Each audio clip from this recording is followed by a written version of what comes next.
A'udzubillahi minasyaitonirrajim. Yarfa'illahu alladhina amanu minkum walladhina utul ilma darajat.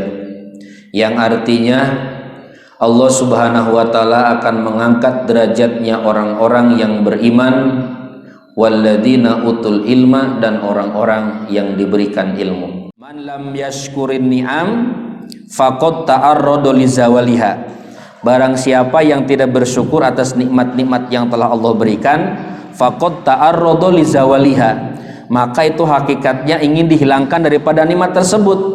Wa man syakaraha faqad qayyadaha bi aqliha. Ketika kita bersyukur atas nikmat Allah yang diberikan kepada kita, faqad qayyadaha bi aqliha, kita sama dengan memperkuat nikmat yang telah Allah berikan, diberikan ilmu.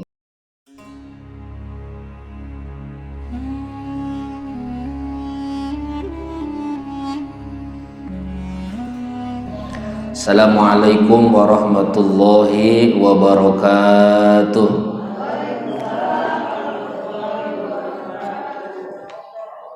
Alhamdulillahil qail alladzi khalaqal mauta wal hayata liyabluwakum ayyukum ahsanu amala. Asyhadu an la ilaha illallahul malikul huda wa ashhadu anna sayyidana wa nabiyyana Muhammadan abduhu wa rasuluh alladzi la yantiqu 'anil hawa in huwa illa wahyu yuha.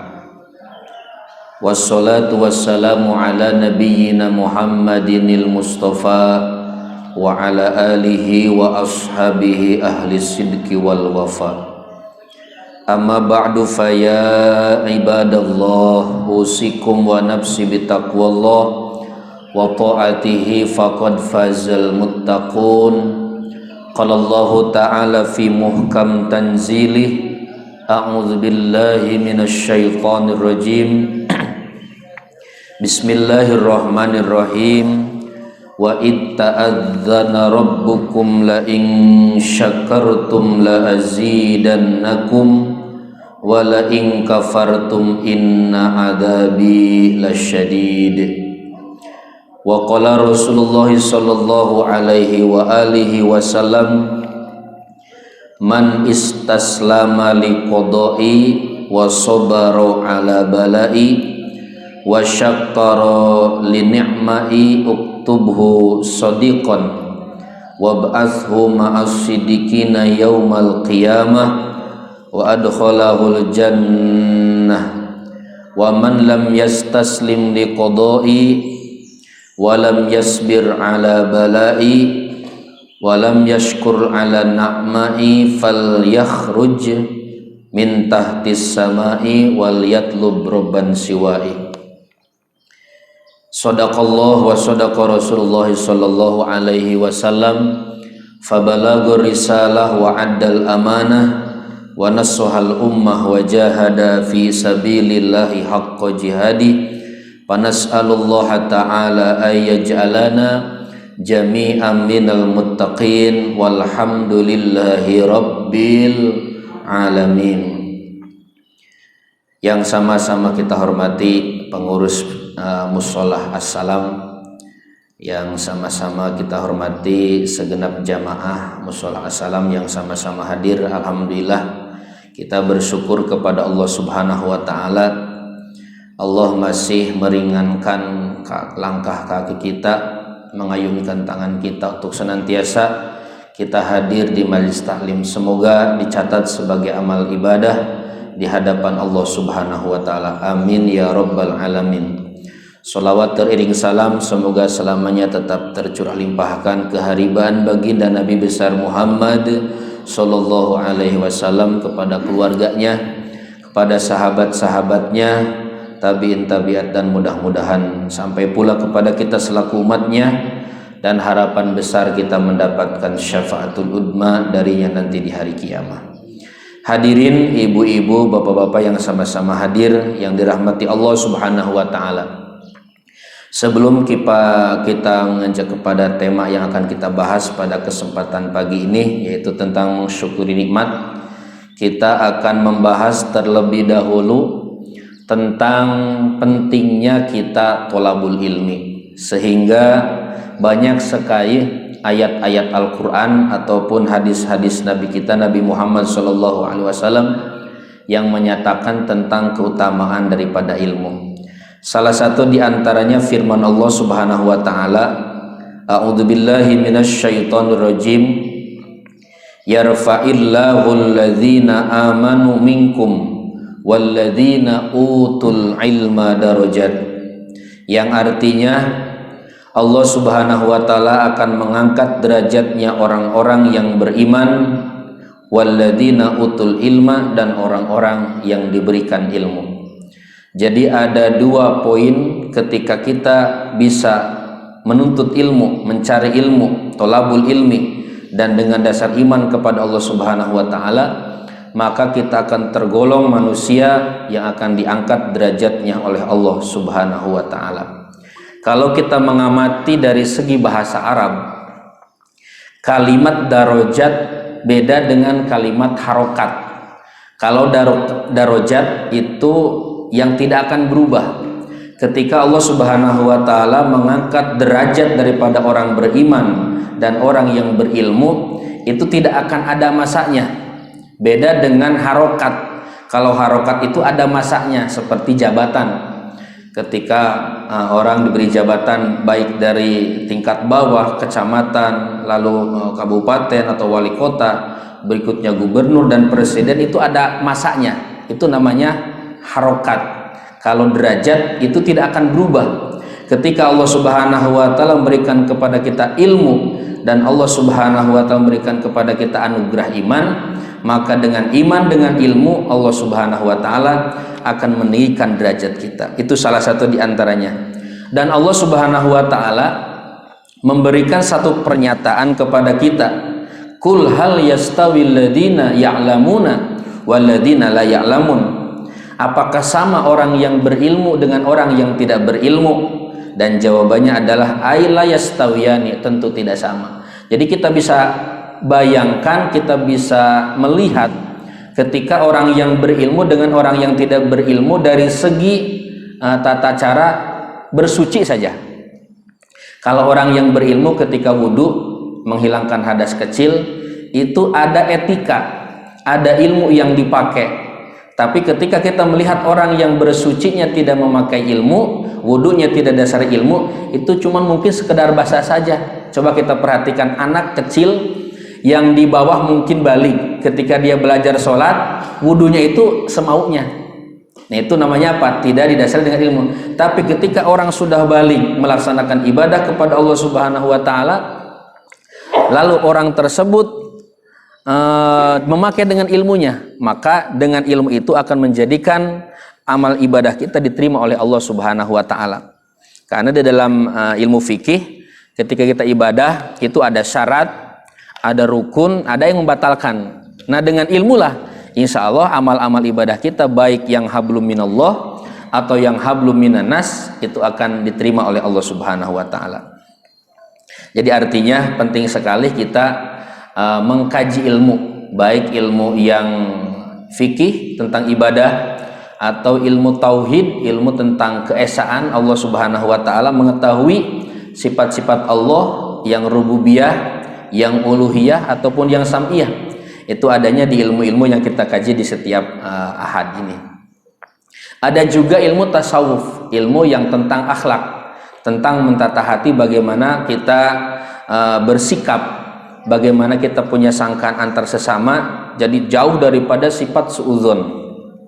Nah, itu tentang ilmu. Yang kedua, fadilah daripada kita menuntut ilmu, ada salah satu hadis daripada Ad-Dailimi an Ibnu Abbas radhiyallahu anhuma, kata beliau, Rasul bersabda, tholabul ilmi sa'atun, menuntut ilmu satu saat. Jadi kalau bahasa Arab saat itu 1 jam. Kalau bahasa kitanya, kalau kurang daripada 1 jam ya 1 pertemuan. Barang siapa yang menuntut ilmu, mencari ilmu 1 pertemuan, khairun min qiyamil lailatin, itu nilainya jauh lebih baik daripada kita sholat semalaman. Saya tanya sebelumnya kepada ibu dan bapak-bapak, malam sholat tahajud nggak bu? Ada yang sholat, ada yang enggak bu ya. Nah itu tolabul ilmi jauh lebih baik daripada kita sholat semalaman, apalagi kalau sholatnya enggak malamnya. Maka nilai yang sekarang kita ada di sini, duduk di sini di majlis taklim ini di Mushola As-Salam, itu khairun min qiyami lailatin, lebih baik daripada kita sholat semalaman. Wa tolabul ilmi yauman, dan ketika kita mencari ilmu yauman sehari, khairun min siyami salasati asyurin, itu nilainya lebih baik daripada kita puasa 3 bulan berturut-turut. Jangankan 3 bulan, kita 1 bulan saja berasa lama banget, betul nggak Pak? Nah mencari ilmu 1 hari, nah ini kalau 1 hari kan kita kesibukannya beda-beda, apalagi kita punya kerjaan. Nah ini untuk orang yang pesantren. Jadi orang yang pesantren itu 1 harinya bernilai lebih baik daripada puasa 3 bulan berturut-turut. Nah ini keutamaan daripada orang-orang yang menuntut ilmu. Yang berikutnya, wa Turmudi, hadis Imam Turmudi, Rasul bersabda, man tolibal ilmi kana kafaratun lima madha, barang siapa yang mencari ilmu itu akan menjadikan kifarat dengan mencari ilmunya 5 madha, atas dosa-dosa yang pernah kita lakukan dahulu. Jadi mencari ilmu itu Pak, Bu, menjadikan penghapus daripada dosa yang kita dulu pernah lakukan. Merasa nggak Pak Bu banyak dosa? Tentunya. Nah dengan mencari ilmu itu akan menjadikan kifarat, akan menjadikan penghapus daripada dosa kita.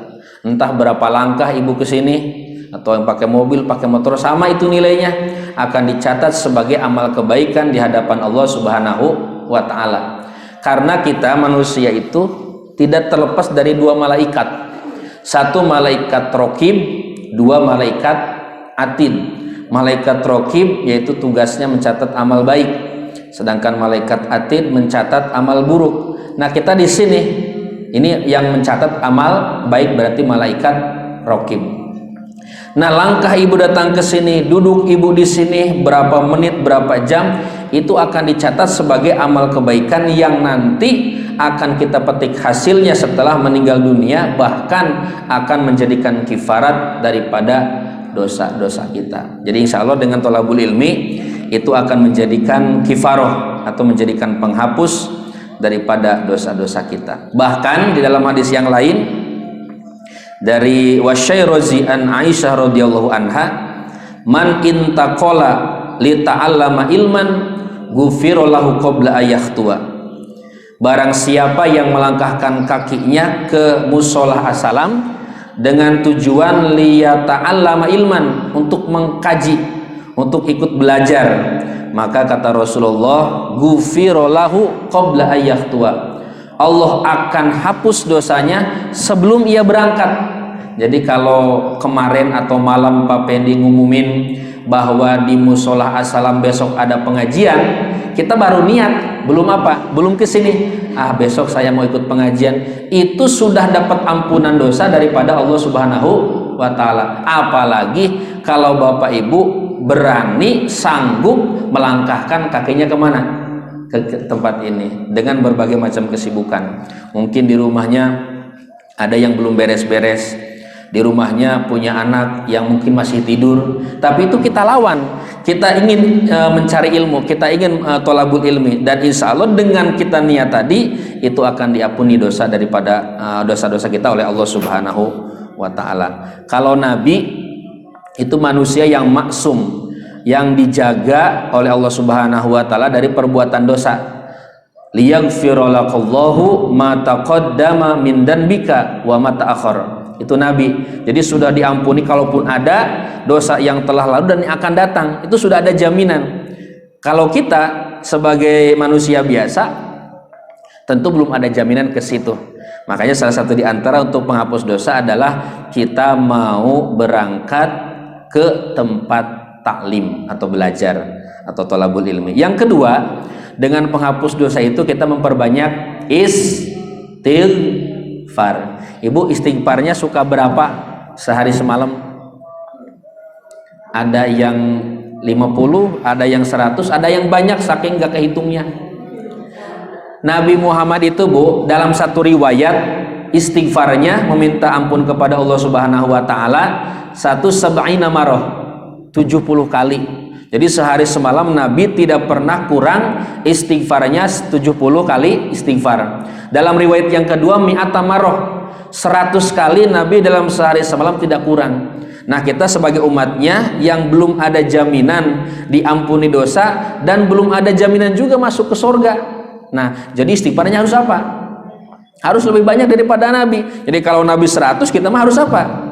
Harus lebih dari 100, ya 1000. Insya Allah. Istighfar tuh banyak Bu, ada yang cuman astagfirullah, ada yang tambahannya astagfirullah hal azim, kesononya ada juga liwali walidaya wali jami'il muslimina dan seterusnya. Itu istighfar. Mau yang mana aja, mau yang pendek, yang sedang ataupun yang panjang, itu sama-sama istighfar. Kalau ibu-ibu biasa pakai yang mana istighfarnya? Yang pendek apa yang panjang? Yang pendek Bu ya, biar cepat hitungannya.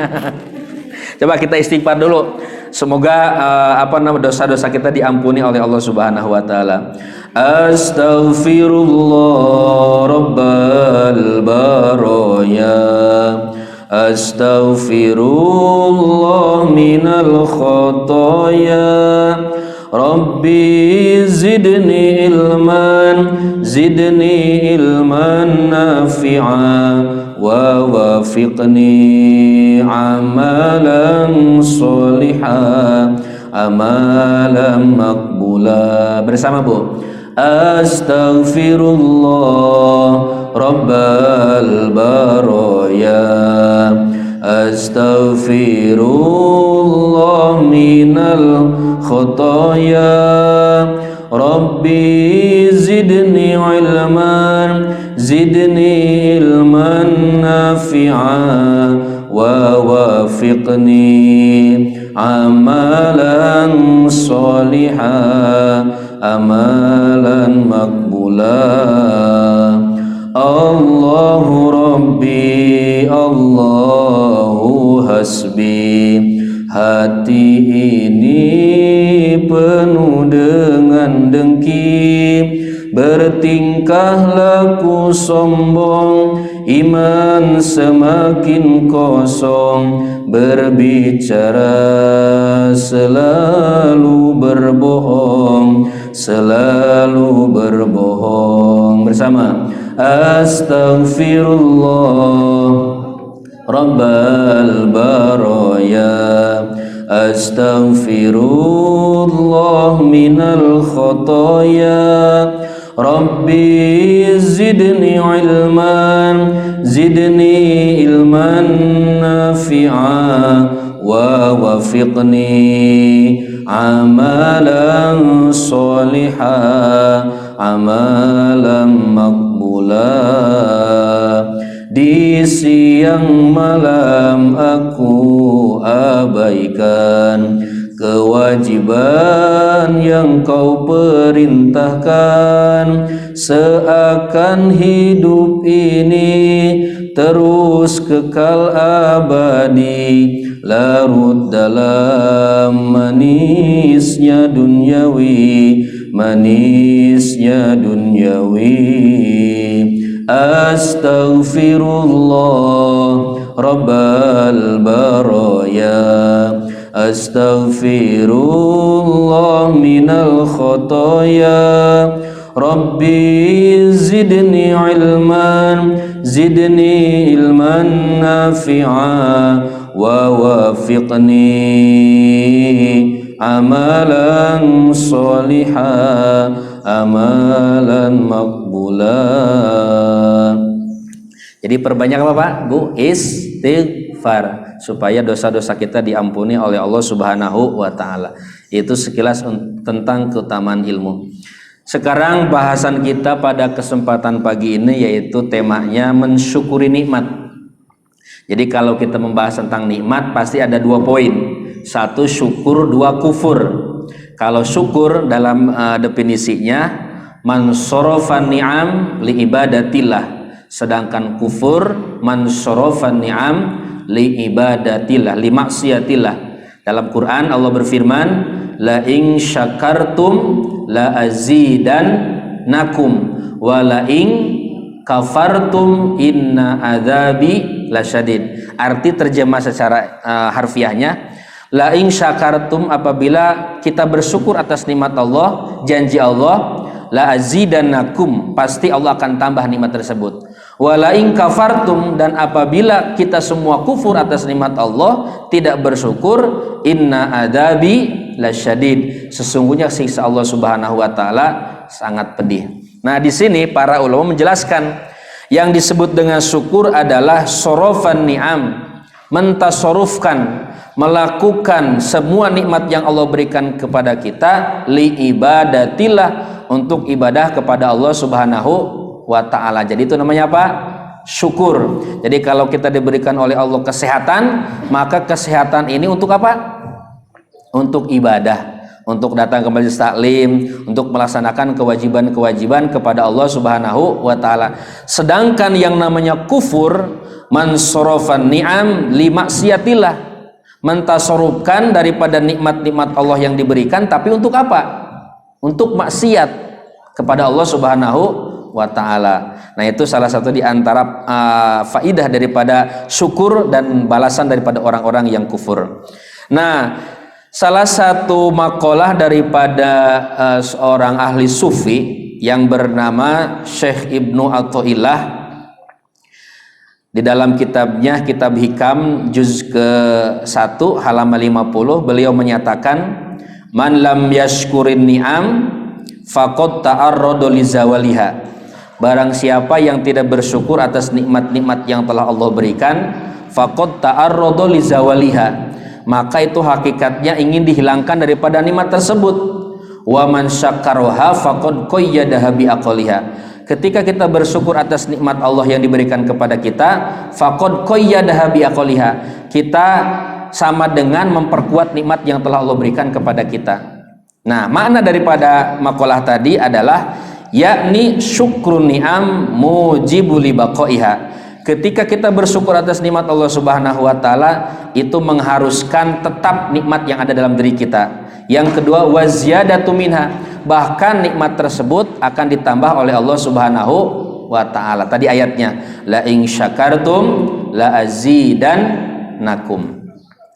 Wa adamu syukriha, dan ketika kita tidak bisa mensyukuri nikmat, mujibul zawaliha wan fisaliha, ketika kita tidak bisa mensyukuri nikmat-nikmat yang telah berikan kepada kita, itu mewajibkan, mengharuskan nikmat tersebut hilang daripada diri kita.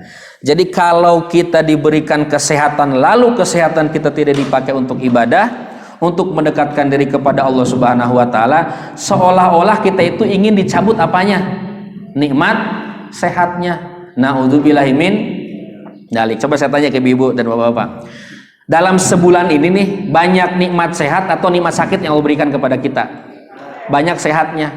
Walaupun pada intinya sehat daripada Allah, terus sakit juga daripada Allah. Ketika kita sehat harus bisa mensyukurinya, dan ketika sakit harus bisa bersabar atas sakit tersebut. Jadi sakit itu jangan dijadikan apa, Pak? Beban. Justru Allah lagi nguji kepada siapa? Kepada kita. Tapi kebanyakan kalau lagi sakit mah ibadahnya apa, Bu? Malas. Betul nggak? Jangankan yang berat-berat, pilek saja, Bu, lagi sujud keluar. Terus apa lagi? Lagi ruku, saking apanya? Saking dari tadi sakit tadi. Tapi kalau kita lagi sehat, nah kita ibadah juga yang biasanya dua rakaat bisa berapa kalau sehat? Bisa 8. Nah kalau lagi sakit, jangan kamu 8, 2 aja apa, Bu? Susah, apalagi kita sakitnya demam segala macam. Nah, jadi manfaatkan nikmat sehat ini untuk apa? Untuk memperbanyak ibadah dan usahakan istiqomah. Ibu kalau 2 suka berapa? 2, tapi terus-terusan, Pak ya. Jangan 2 sebulan sekali. Jadi sholat duha 2 itu baik, tapi terus-terusan, konsisten. Jangan gini, ini mah cuma 2 tapi sebulan sekali. Gitu. Jadi 2 tapi terus-terusan, istiqomah. Dan Allah menggambarkan, Pak, pahala bagi orang yang istiqomah dalam ibadah. Allah berfirman di dalam surat Fussilat, a'udzubillahi minasyaitonirrajim, Innal ladzina qalu rabbuna Allahu tsumma istaqamu tatanazzalu alaihimul malaikatu alla takhafu wa la tahzanu wa abshiru bil jannati allati kuntum tu'adun. Nah, Allah menyatakan di dalam firman-Nya dalam Al-Qur'an tadi, surat Fussilat tadi, innalladzina qalu, sesungguhnya orang-orang qalu yang berbicara, Rabbunallah, Tuhan kita adalah Allah Subhanahu wa taala. Tsumastaqamu, lalu istiqomah dalam ibadah, baik salat wajibnya ataupun salat sunnahnya. Tatanazzalu alaihimul malaikah, maka Allah Subhanahu wa taala akan senantiasa menurunkan para malaikatnya untuk apa? Untuk memberikan kabar, alla takhafu wa la tahzanu, jangan kalian takut, jangan kalian sedih, wa absyiru bil jannati allati kuntum tu'adun, dan Allah Subhanahu wa taala telah memberikan kabar gembira, yaitu berupa surga yang sudah disediakan oleh Allah Subhanahu wa taala. Bagi siapa? Bagi orang-orang yang istiqomah. Duha 2 tapi tiap hari, tahajud 2 tapi tiap malam, gitu Bu ya. Dan itu amal yang paling dicintai oleh Rasulullah. Ahabul a'mali ilallah adwamuha wa in qalla. Jadi amal yang paling dicintai oleh Allah itu amal yang terus-terusan, ada kesinambungan, kontinu, walaupun cuma sedikit. Duha 2 rakaat tapi tiap hari. 6 rakaat cuman sebulan sekali, itu tidak diharapkan. Nah, itu amal yang paling dicintai oleh Allah Subhanahu wa taala. Nah, kita kembali kepada bahasan kita tentang syukur nikmat. Nah, Syekh Ibnu Athaillah di dalam kitab Syarah Kitab Hikam, syukur itu terbagi 3. Terbagi berapa, Bu? Terbagi berapa? 3. Wa syukru ala salasati aujuhin. Jadi syukur itu terbagi 3. 1, syukrun bil qalbi. 2, syukrun bil lisani. 3, wa syukrun bisairil jawari. 1, syukur itu dengan hati. 2, syukur dengan lisan.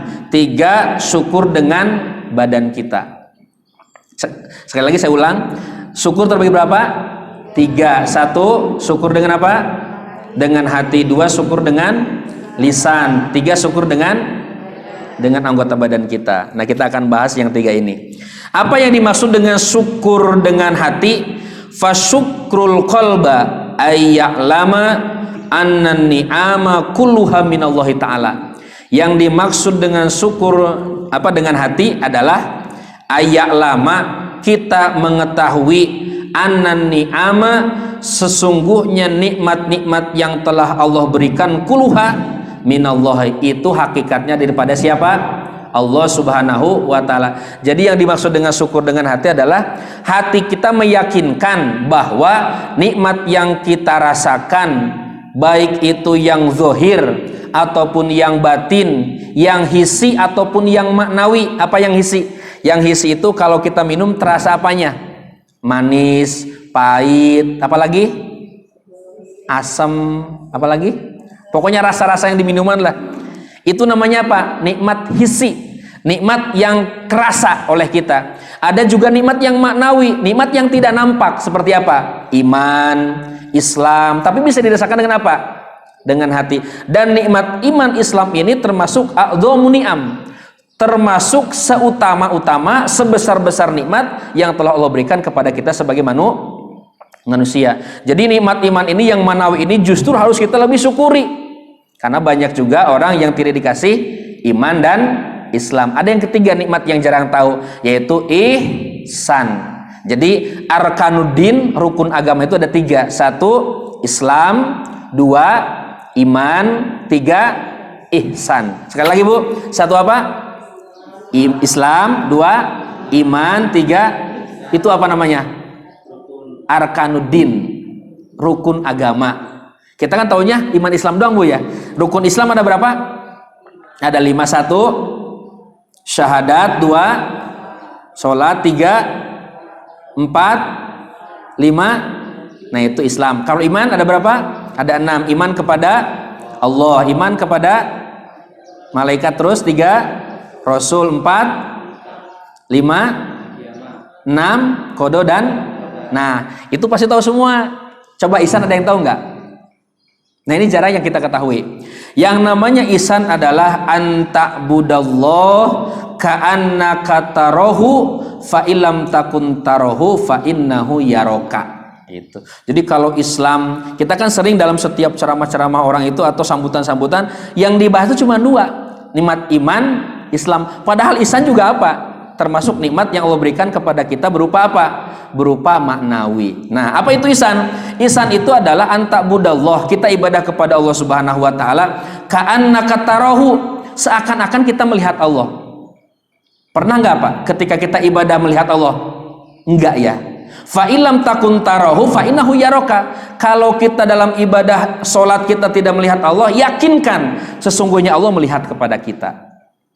Karena kita beda makom. Kalau dulu di zaman Nabi Musa tuh rindu, ya Allah saya itu pengen lihat seperti apa sih engkau yang memberikan kenikmatan segala macam ini. Tapi Allah tidak memberikan apa daripada permintaan tersebut. Bahkan Allah yang dilihatkan apa? Gunung. Betapa besarnya kekuasaan Allah Subhanahu wa taala, karena di dunia ini tidak mampu kita melihat apa? Zat Allah Subhanahu wa taala. Tapi kalau di sorga kita meyakini akidah Ahlussunnah wal Jamaah pasti akan bertemu dengan Allah. Jawabannya dalam surat Al-Kahfi ayat terakhir. Ibu sering baca surat Al-Kahfi kalau hari Jumat? Coba ayat terakhirnya apa? Faman kana yarju liqa'a rabbih falyamal amalan shalihan wala yusyrik bi ibadati rabbih ahada. Nah itu dalam Al-Quran. Faman kana yarju, barang siapa yarju yang mengharap liqa'a rabbih, bertemu dengan Allah Subhanahu, syaratnya cuma 2. 1, falyamal amalan sholiha, hendaklah kita beramal soleh, wala yusrik bi ibadati rabbih ahada, dan jangan musyrik, jangan menyekutukan Allah ketika kita beribadah kepadanya. Cuma 2. Jadi nanti di akhirat kita akan bertemu dengan siapa? Dengan Allah Subhanahu wa taala, dengan catatan kita beramal soleh, 2, dalam ibadah tidak musyrik. Ibu tahu amal soleh nggak? Nah, ngaji amal soleh, baca Quran amal soleh, terus apa lagi? Sholat sunnah amal soleh, kewajiban apalagi. Nah itu amal-amal soleh yang insya Allah tiket kita bertemu dengan Allah Subhanahu wa taala. Kalau di dunia sih nggak mungkin kita melihat Allah. Jangankan sekelas kita, Nabi Musa saja rindu dengan Allah, tidak Allah tampakkan zatnya. Tapi nanti di akhirat insya Allah kita sebagai orang yang beriman, beramal soleh, dalam ibadah tidak musyrik, akan bertemu dengan zat Allah Subhanahu wa taala. Bahkan dalam riwayat lain, ketika kita menikmati nikmat surga itu akan hilang seketika nikmatnya kalau kita sudah melihat, menatap zat Allah Subhanahu wa taala. Makanya gunakan kesempatan hidup ini untuk apa? Untuk beribadah kepada Allah Subhanahu wa taala. Kembali lagi bahwa ihsan itu adalah kita ibadah kepada Allah seakan-akan kita melihat Allah. Kalau kita tidak mampu melihat Allah, maka yakinkan ketika ibadah kita ditatap oleh Allah Subhanahu wa taala. Yakin Bu, kalau kita ibadah merasa diri kita ditatap, dilihat, diperhatikan oleh Allah Subhanahu wa taala, ibadah kita enggak sembarangan. Enggak cuma sebatas apa? Sebatas gugur kewajiban saja. Pasti kita akan ingin mengetahui bagaimana syarat sholat, bagaimana rukun sholat, apa saja yang membatalkan sholat. Takutnya sholat kita yang kita kerjakan itu cuma sebatas gerakan saja, cuma sebatas gugur kewajiban saja, tidak ada nilai di dalamnya. Sedangkan sholat itu adalah komunikasi kita seorang hamba kepada Allah Subhanahu wa taala. Nah jadi kita perbaiki sholat kita. Dalam sholat kita harus, dalam sholat ini kita merasa ditatap, diperhatikan oleh Allah Subhanahu wa taala, sehingga timbul khusyuk dalam sholat kita gitu. Ibu pernah nggak dalam sholat khusyuk? Belum pernah Bu ya? Susah emang khusyuk itu Bu. Tapi minimal khusyuk itu tafahum, faham, ngerti apa yang kita baca, supaya kita tidak melantur dalam sholat. Kadang gini Bu, kita sholat itu ingat yang di luar, betul nggak Bu? Sampai ada kejadian orang yang lupa rokaat. Sholat duhur tuh 4, tapi kok berapa nih hitungannya? 2 apa 3? 2 apa 3? 4 saja biar cepat. Ada yang kayak gitu, Bu. Saking lupanya apa? Rokaat. Ada juga ketika kita sholat, malah yang ingat itu benda atau barang yang kita lupa di dalam sholat ingat. Betul nggak, Bu? Kita lupa nyimpen HP atau kunci mobil atau kunci motor. Nah, ketika sholat tuh suka apa? Suka ingat itu. Padahal ketika kita sholat bukan untuk mengingat yang barang hilang, tetapi apa? Untuk mengingat Allah Subhanahu. Ayatnya wa aqimus sholata lidzikri, dan dirikanlah sholat untuk mengingatku, bukan untuk mengingat barang yang hilang. Tetapi pada kenyataannya kita seperti itu. Ketika kita sholat, yang kita ingat apa? Barang yang hilang. Yang kita ingat anak udah makan apa belum. Yang kita ingat di kerjaan di kantor masih apa? Masih numpuk. Betul nggak, Bu? Nah, berarti sholat kita sebatas baru apa? Baru masih belajar. Jadi kita udah sepuh, Bu, ya, tapi masih kayak anak-anak sholatnya. Belum apa? Belum mencapai lidzikri, betul-betul benar-benar mengingat Allah Subhanahu wa ta'ala. Nah, satu kunci diantaranya kita tafahum, faham, ngerti apa yang kita baca. Dari mulai Fatihah, terus baca surat, itu udah apa? Diresapi maknanya.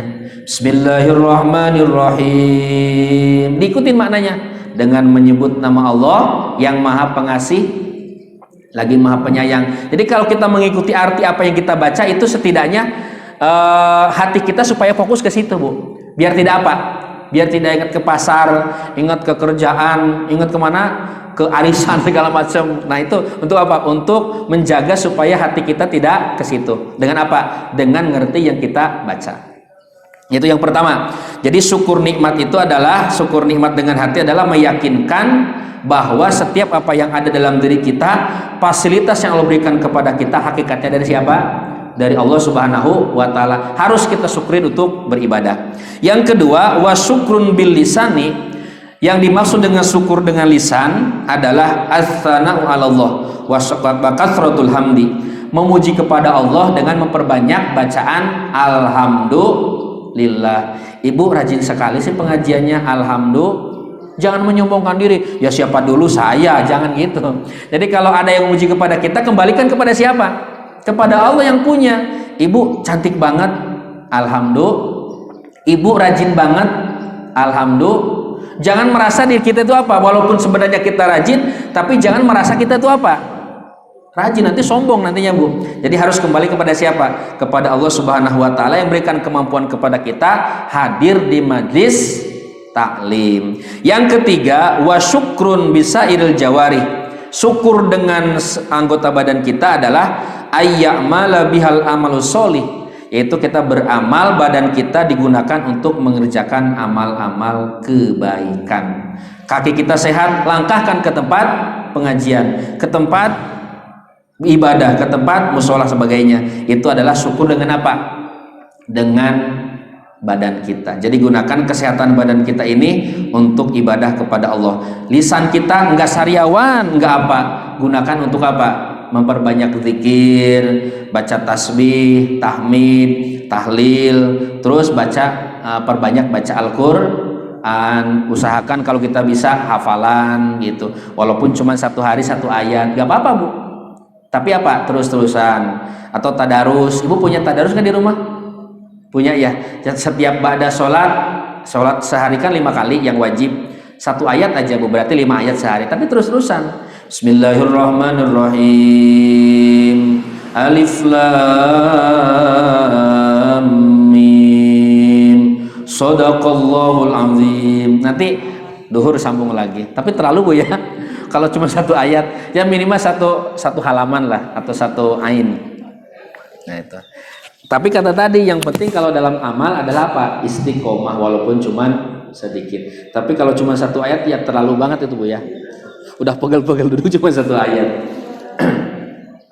Jadi beramal dengan amal yang soleh. Atau kita tadarus, terus kita memperbanyak baca sholawat. Kalau tadarus kan itu harus kita punya wudu. Kalau sholawat walaupun tidak punya wudu nggak apa-apa. Nah, perbanyak baca sholawat. Bahkan Nabi pernah menyatakan dalam salah satu hadisnya, inna aulan nasibi yaumal qiyamah aktsaruhum alayya sholatan.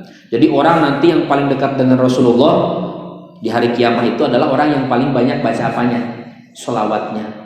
Dan sholat itu perintah kepada kita sebagai orang beriman dari Allah Subhanahu wa taala. Innallaha wa malaikatahu yusholluna 'alan nabi ya ayyuhalladzina amanu shollu alaihi wasallimu taslima. Jadi sholawat ini perintah daripada siapa? Allah. Ketika Allah Subhanahu wa taala memerintahkan sholat, Allah tidak sholat. Allah merintahkan kepada hambanya untuk zakat, Allah tidak zakat. Tapi ketika sholawat, itu Allah sendiri yang apa? Yang memulai dengan sholawat. Tadi ayatnya, innallaha, sesungguhnya Allah Subhanahu wa taala, wa malaikatahu, dan para malaikatnya, yusholluna 'alan nabi, bersolawat atas nabi. Maka perintah bagi kita, ya ayyuhalladzina amanu, wahai orang-orang yang beriman, shollu alaihi, bersolawatlah kalian atas nabi. Jadi perintah bagi kita sebagai orang yang beriman untuk bersolawat kepada nabi kita, Nabi Muhammad sallallahu alaihi wasallam. Jadi gini Bu, perlu dipertanyakan kalau ada ngaku orang beriman tapi enggak senang sholawat. Padahal sholawat itu perintah dari siapa? Dari Allah Subhanahu wa ta'ala. Jadi kita perbanyak apa? Baca sholawat. Mau sholawat yang pendek, sholawat Jibril, sallallahu ala Muhammad, sallallahu alaihi wasallam, sallallahu ala Muhammad, sallallahu alaihi wasallam. Itu mau sambil nyuci nggak apa-apa, sambil cuci piring, masak tuh. Nanti masakannya berkah. Daripada nyanyi-nyanyi tiktokan, mendingan apa? Mendingan sholawat, dapat pahala. Bu, sholawat mah kita ngerti enggak ngerti, husuk enggak husuk, dijamin dapat pahala. Kata Nabi, barang siapa yang membaca sholawat kepada aku 1 kali, balasannya berapa? 10. Coba, kita enggak ngerti apa sih sholawat Muhammad, tapi kita baca, itu dapat pahala 10. Apalagi kalau kita ngerti itu sholawat. Jadi kalau ibu masak itu lagi apa? Lagi masak apa aja, itu sholawat ibu. Biar apa? Biar berkah makanannya, dimakan sama suami kita, sama anak-anak kita, nanti anaknya cerdas. Makanya kalau orang-orang dulu nih, orang-orang tua dulu pakai sholawat, anaknya pada pinter. Sekolah tuh nggak nyampe S1 S2 S3, tapi cerdasnya luar biasa. Hafalannya, Qur'annya banyak, terus ilmu-ilmu luarnya, ilmu-ilmu formalnya juga pinter. Kenapa? Karena ada apanya? Ada sholawatnya di situ. Nah, ibu juga sama sekarang. Perbanyak baca sholawat, lagi masak, terus apa lagi? Lagi kita nyuci piring, kita lagi di luar, kita lagi apa? Nonton TV, boleh baca sholawat? Boleh. Nah, terakhir ini lebih tegas lagi nih Boy, lebih tegas lagi. Ada riwayat daripada Ibnu Abbas radhiyallahu, Rasul bersabda, man istaslama liqada'i, barang siapa yang menerima atas ketentuan takdir daripada Allah Subhanahu wa taala, ditakdirkan jadi orang kaya, alhamdulillah, miskin pun juga alhamdulillah. Dua-duanya adalah ujian. Ketika kita jadikan orang kaya, mampu enggak kita bersyukur dengan kekayaan kita? Ketika kita jadi orang miskin, bersabarkah kita atau tidak dalam kemiskinan kita? Itu semuanya apa? Ujian daripada Allah Subhanahu wa taala. Nah, ketika kita bersabar atas ujian, wasyakara liman, dan bersyukur atas nikmat Allah Subhanahu wa taala, uktubhu shodiqon, maka kita akan dicatat sebagai orang-orang yang benar. Wab'athum as-sidiqin, dan kita akan dikumpulkan bersama orang-orang yang siddiq, orang-orang yang benar. Siapa? Minal anbiya wal mursalin, dari golongan para nabi dan para mursalin, wassolihin, dan orang-orang yang soleh. Jadi kalau kita bisa bersabar atas ujian daripada Allah, menerima ketentuan takdir daripada Allah, dan bersyukur atas nikmat daripada Allah, nanti kita akan dikumpulkan dengan para nabi, dengan para rasul, dengan orang-orang soleh. Terakhirnya wa adkhalahul jannah, dan akan dimasukkan ke dalam surganya. Ibu mau masuk surga? Satu, harus apa? Menerima takdir Allah. Yang kedua, sabar atas ujian daripada Allah. Yang ketiga, bersyukur atas nikmat yang telah Allah berikan. Nah, ini ancaman bagi orang yang tidak bersyukur dan tidak menerima takdir.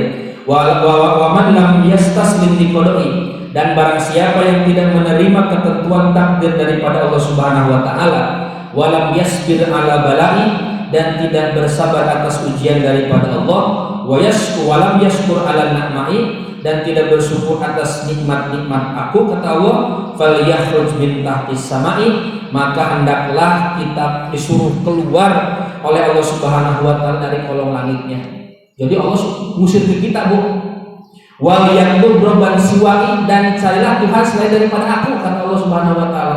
Nah, untuk ini dari itu ancaman bagi orang yang tidak menerima ketentuan takdir daripada Allah dan tidak bersabar atas ujian daripada Allah dan tidak bersyukur atas nikmat-nikmat daripada Allah Subhanahu wa taala. Semoga kita semua tergolong orang-orang yang bisa bersyukur atas nikmat-nikmat daripada Allah Subhanahu wa taala. Silakan Pak.